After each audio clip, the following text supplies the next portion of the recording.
Farpoint Game Review. Hello beautiful people. In this video, we will talk about Farpoint Game Review. Farpoint is both the most innovative and primitive first-person shooter you'll play this year. The next tentpole PlayStation VR title, this sci-fi story whisks you away to an alien planet and arms you with a brand new peripheral to keep the space bugs at bay. Thus, while the game design can feel decidedly dated at times, it's the novelty of wielding a real weapon in virtual reality that carries impulse gears to butt over the line. You play as a pilot tasked with transporting a couple of wisecracking boffins back home. They're moored on the Pilgrim, a space station designed to investigate a radiation anomaly near to Jupiter. Of course, it doesn't take many minutes for things to go awry, with a wormhole opening and whisking our intrepid hero and scientist stand-ups to a faraway land inhabited by spiders the size of the Taj Mahal. The story is awkwardly told through decoded flashbacks, and it can move a little too quickly to get its point across. However, the hammy writing aside, it does have some surprisingly human moments, and winds up being more engaging than you may be expecting. That's not to say it's going to win any awards, but the way characters interact, especially given that it all takes place in virtual reality, is fairly impressive. By the way, we are gathering gamers and gaming lovers like you in our YouTube channel RAYAROZEN, so it would be nice if you join our gaming community by subscribing our YouTube channel.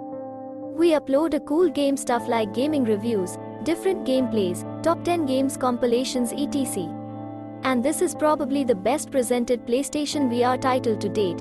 It certainly lives up to its moniker of being a true AAA virtual reality release. Environments, particularly those later on, have a great sense of scale, and while the world can feel a little empty, it makes sense in the context of the story. Weapon models are particularly detailed, which is just as well seeing as you can turn them over in your hands using the PlayStation VR aim controller. While you don't need to play with the accessory, the DualShock 4's gyroscopes are leveraged. If you don't, it's as close to essential as you can get.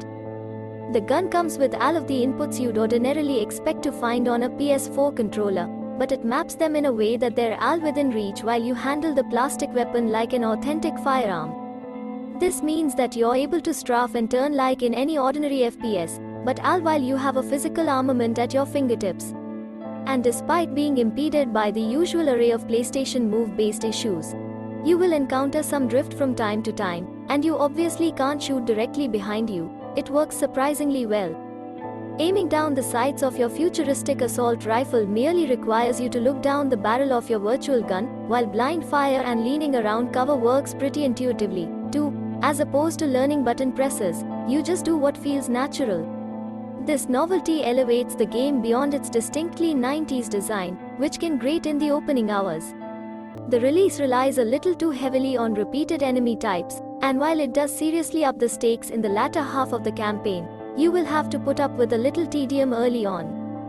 Whether it's because the developer wanted to ease players in, we're not entirely sure, but the title can be a bit slow to get going. Fortunately, the final third especially really ramps things up, both narratively and in terms of action. Enemies can be a little spongy, but the combat is so fun, aided, of course, by the PlayStation VR aim controller, that you won't mind too much. The satisfaction of scoring a headshot, perfectly judged by the depth of the scene via stereoscopic 3D and physically aiming with the weapon in your hands, is profound, and helps the game to stand out. There is a definite case of novelty at play, though the campaign wouldn't be anywhere near as memorable if it wasn't for the virtual reality, and the gunplay would be weaker as well.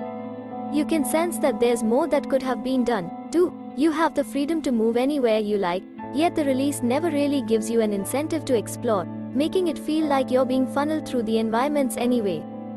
That said, you'll be spending a lot of time in the title's extraterrestrial world, as the 6 or so hour campaign is complemented by arcade-like interpretations of the main story missions that add timers and score multipliers to the mix. This actually offers a decent incentive to encourage you to replay, and with online leaderboards added in, you'll be sure to put a number of hours into this mode if you enjoy the core gunplay. Of course, there's also co-op on top of that, but we haven't been able to test it fully in the title's pre-release state. The game feels very complete, though. The menu system rests inside a 3D environment that you're free to explore, and it changes over time, with bobbleheads and plushies being added to your surroundings as you progress. It's this clever use of the medium that elevates the immersion of virtual reality compared to more traditional games. Farpoint leans on novelty to make up for its shortcomings elsewhere, but wielding the PlayStation VR aim controller is such a unique experience that it papers over some dated game design. The story is cheesy but has some nice moments, and the action really ramps up towards the tail of the campaign. With an arcade mode and co-op included, Impulse Gear's inaugural outing is a fulfilling offering, and while there are obvious improvements that could be made, there's enough here to prove that blockbuster first-person shooters could find a home on PlayStation VR yet. So, that's it for this video. Hope you enjoyed it. If you do like our video, make sure to like, subscribe and hit the bell icon so you never miss an update.